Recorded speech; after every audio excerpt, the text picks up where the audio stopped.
15 வயது சிறுமியை காதலிப்பதாக கூறி கற்பழித்த நபருக்கு மகிழா நீதிமன்ற நீதிபதி கனகராஜ் 23 ஆண்டுகால சிறை தண்டனை விதித்தார்.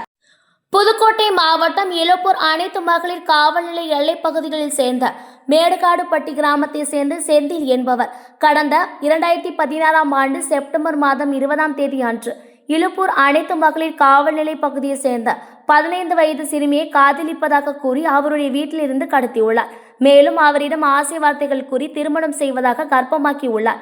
மேலும் 2016ஆம் ஆண்டு டிசம்பர் மாதம் 19ஆம் தேதி அன்று செந்தில் என்பவரின் உறவினர்கள் தங்கமணி, அழகர், ஏழுமலை, ராதா, கௌரி, குமார் ஆகிய 6 நபர்கள் சிறுமிக்கும் செந்திலுக்கும் திருமணம் செய்து வைத்துள்ளனர். மேலும் இது சம்பந்தமாக சிறுமி தகப்பனார் 2017ஆம் ஆண்டு மே மாதம் 2ஆம் தேதி அன்று இலப்பூர் அனைத்து மகளிர் காவல் நிலையத்தில் கொடுத்த புகாரின் அடிப்படையில் காவல்துறையினர் செந்தில் உறவினர்கள் என 7 பேர்களையும் கைது செய்தனர்.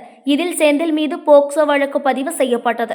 மற்ற நபர்கள் மீது குழந்தை திருமணம் மற்றும் குழந்தையை கடத்தியதாக வழக்கு பதிவு செய்யப்பட்டது.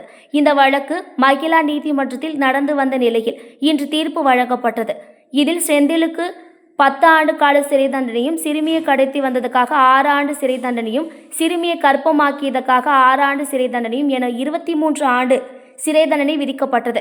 மேலும் இந்த தண்டனையை செந்தில் அனுபவிக்க வேண்டும் என தீர்ப்பு அளிக்கப்பட்டது.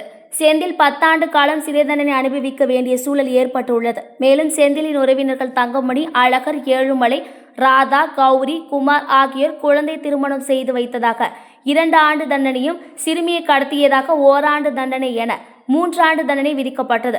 மேலும் அவர்கள் ஏக காலத்தில் தண்டனை அனுபவிக்க வேண்டும் என்பதால் 6 நபர்களும் 2 ஆண்டு காலம் சிறை தண்டனை அனுபவிக்க வேண்டிய சூழல் ஏற்பட்டுள்ளது.